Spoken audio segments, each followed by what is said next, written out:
2024 বিশিনী লোকসভা নবস্কাগতনিওই 4 সাল রবীন্দ্র শতবার্ষিকী ভবনী হলনগো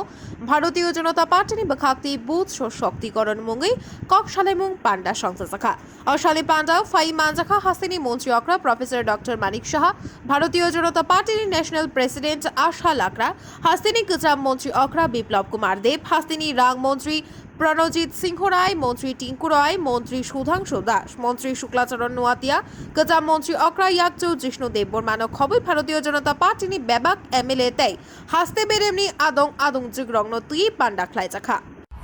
জানেন 2024-এ আমাদের লোকসভা নির্বাচন। এই লোকসভা নির্বাচনকে সামনে রেখে বুথ সশক্তিকরণ করা যে প্রক্রিয়া, সেই প্রক্রিয়ার কাজ আমরা শুরুয়াত করতে যাচ্ছি। ভারতীয় জনতা পার্টি 2023-এ ত্রিপুরা রাজ্যে দ্বিতীয়বার সরকার প্রতিষ্ঠার পর আমরা জানি আমাদের দেশের যশস্বী প্রধানমন্ত্রী নরেন্দ্র মোদীজি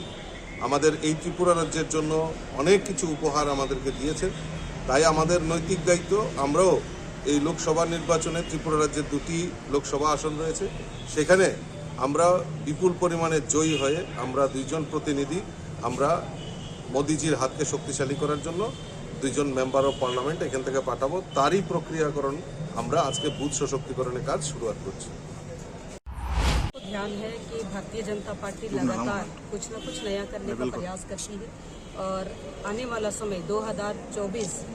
लोकसभा का चुनाव आने वाला है और इससे पहले भारतीय जनता पार्टी अपने बूथ पर मजबूती से खड़ा होने के लिए यह प्रोग्राम कर रही है और अभियान का ट्रेनिंग चल रहा है। Bureau report खुम्पोई।